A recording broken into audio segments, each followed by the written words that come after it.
waxaan ahay madaxweyne firdhiye marka SSC qaatimo oo dhan maanta halkan waxay ciidan lahayd oo dhan halkan aan isugu yeedhay marka ciidanka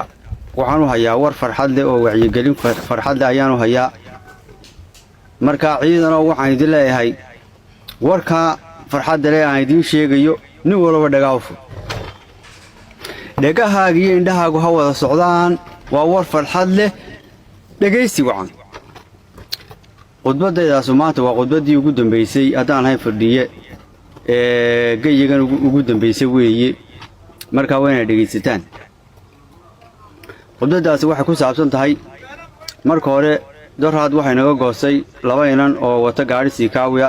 waxay u galeen dawladda Soomaaliland ee barakaysan dawladda markay u galeen waxa lagu soo dhaweeyay gacmo furan iyo lacag doolaro sida u qubanaysa waa dawlad la ictiraafay oo waxa weeye lacagteeda iyo waxaan ku mashaariicdeeda ay 1 milyan kor u dhaaftay inagu waynu suugeeno dee maanta isaga waxa weeye dee isu warramayno waxaynu ku sugannahay dee nin laga warramaayo waayo nin waliba maqaadamiriga ama ku soo toosaa qoriga rasaasi uguma jirto baabuurteena waa bilaashidaal ninka imanka guumeys jooga siyaada laasaanood qabo waan ogtihiin ugu lugeeya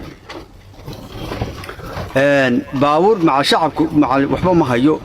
inagana dee baabuur inoo dhaqaaqda ma jirto qoriga haddii imanka rasaasi kugu soo dhacdo imanka dagaal meel kaaga furma laba xabadood baa kugu jira labada xabadood dee basaad u geli soddonkiina waxaa lagu dhameeyay sidii dee loo gaarsanayay dee naftu meel walba kula gelaysaa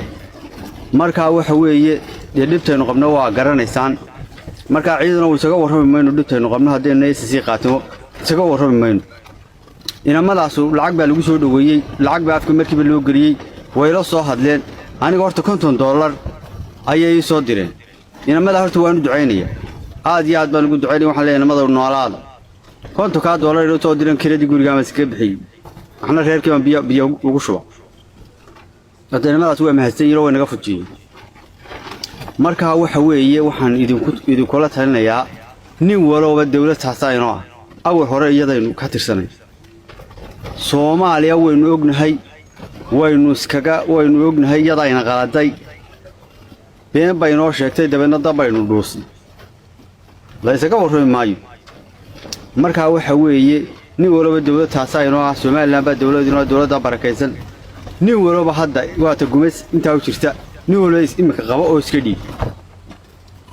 waa inaan nin walba meel halkan joogaayo oo askariyow waa inaan shacabku isagu iska ayisay shacabku isagu waxba oran mayno laakiin wixii ciidana waa inaan Soomaaliland iska xaadirtaan aniguna waxa weeye waa la yeedhay waan la hadlay waana la yeedhay waxaan ku warbal shaqooyinka xuuniga siiya waxa lagu yijagaan ku haynaa shaqada aniga la sheegin kale darawal iyo in laga dhigana waaba laga yaabaa in baabuurta darawal in laga dhigo waa laga yaabaa in baabuurta wanigi bartay marka kale shaqada darawal hadaan helo dee alxamdulillah rabbil caalamiin reerkayga dam saarto oo helaya idinkuna waa ka baxaysa mushkiladan iyo silacay baaba iyo biyahan dhanaan cabayno hadda ma garad naf waxaanu haynaa biyaha dhanaan baynu haynaa wax kale ma hayno nin walba makiinadu tiimiska xiraabulay waa ka saawe maanta haddii imika dad islaam inoo yimaado waxa weeye qof ina daawan karaya ma jirto waxa weeye qof walba halkaas ka dhig maanta laga bilaaban anigu wax madaxweyne waan ahay ma jirto oo aan SSC qaatimo waqooyi bari wixii laga sheekanayo waxba kama jiraan soo afkooda nin walba halkaas aad iska dhiibaysaa dee ku fayl dawladda barakaysan si aad naftaada iyo waxa weeye aakhiradaaba aad waxa weeye dee wuxuu magaranaysaa sidaa weeye saasaan kula talinayaa wassalaamu calaykum ninkii diidow adaa cishka roobkoog meel ku maqnaan maysid dee ruubaas ka imani marka dee waxa weeye maanta ciidanka waa in saasaan ku liis gareeyay sidiina idinkii gaadiidkiina ku socda wassalaamu calaykum waraxmatullaahi wabarakaatuh